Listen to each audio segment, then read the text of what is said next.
我叫陳麗麗 Lily， 我係家屬關注精神健康聯席召集人。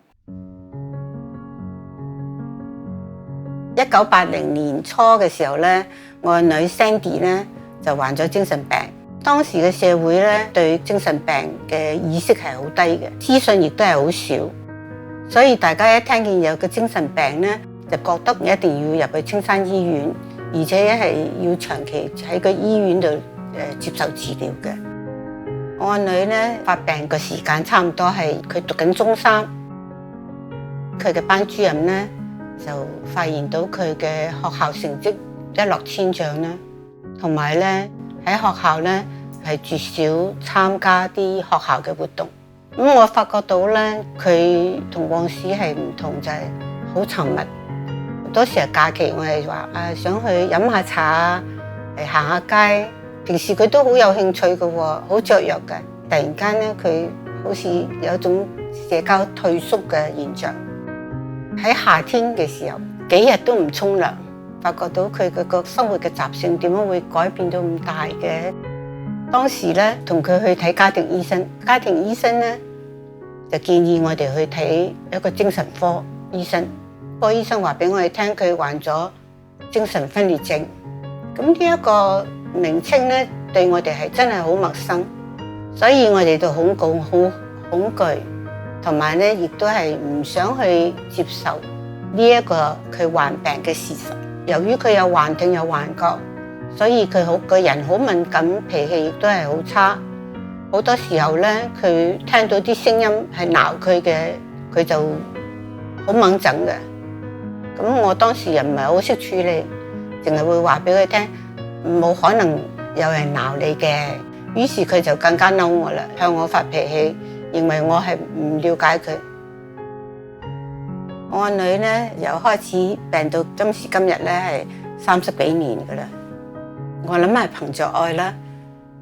主要就係如果我女病，咁我都好希望就係話佢有一日係康復啦。佢係真係需要我去陪伴去照顧佢，所以我一路會堅持啊。有一日咧，佢就翻嚟話俾我聽，我揾到份工喎。咁佢咧就好開心嘅，但係佢又有啲忐忑喎。佢就問我呢份工咧就要企喺個街度派單張喎，你會唔會睇唔起我啊？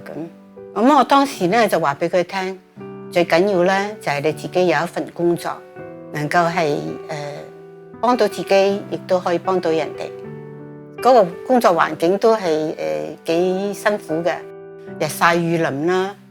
到冬天咧，佢都要堅持企3個鐘頭。但係佢就將佢自己嘅收入咧，就俾咗一半俾我做家用。當時我真係好感動，同埋亦都好唔捨得佢工作得咁辛苦啦。因為都天黑㗎啦嘛，8點鐘。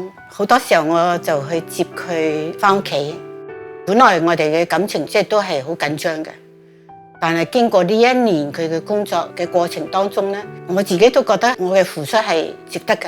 我哋嘅關係真係改善咗好多。佢知道媽媽愛佢。03年嘅時候，我就去上咗一個堂。呢個堂咧就係家屬精神健康嘅一個課程。上完咗呢個堂，我就發覺到自己係有好大嘅轉機啦。以前咧，自己都會係太過分嘅擔心，對精神病係一知半解。上完堂之後咧，我哋就有幾個家屬咧，就覺得如果能夠大家凝聚一齊，成為一個患者最好嘅得力咧，個意義就好大㗎啦。同埋最緊要咧，就係要對自己好啲啊！因為好多時候我哋都係會全心全意去投放時間去照顧屋企人啦。但係往往就忽略咗自己嘅需要。我喺2004年創立嘉年家精神健康倡導協會。逢係有啲咩突發嘅新聞嘅時候，啲記者都會嚟訪問我。當時我冇諗到話要打格仔或者要戴口罩。因為我覺得自己身為一個自助組織，應該要好勇敢企出嚟，因為呢一個係一個公眾教育嘅一個途徑嚟嘅。我從來咧都冇因為我女患咗精神疾病咧而羞愧嘅，因為咧我身邊有好多患咗心臟病、糖尿病，佢哋都可以夠膽嚟同我講，我女患咗精神疾病，實在就係個腦部上邊嘅問題啫，所以我可以好放膽話俾人聽，我哋都係希望就係話啲家屬能夠係正面嘅一個態度去睇個精神疾病。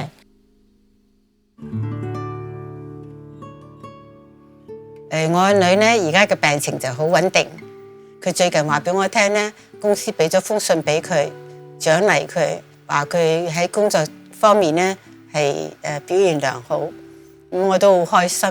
復原人士咧，佢哋都有工作嘅能力嘅，只要我哋喺社會上邊不同嘅崗位俾機會俾佢哋嘅咧，多啲嘅體諒同埋多啲嘅接納嘅話咧，佢哋一定都能夠發揮到佢哋所長。我要讚下自己啦，我覺得自己都做得好好。雖然咧經過咁多嘅艱辛啦，我都係不斷去學習啦。最初就係做一個好嘅照顧者，個女嘅病稍為穩定嘅時候咧，我就成為一個陪伴者，同佢同行。我覺得佢好勇敢啦。喺呢30幾年，雖然個病帶嚟俾佢有好多嘅折磨啦，但係佢都係一關一關咁闖過嘅。我想同我女講，媽媽好愛你。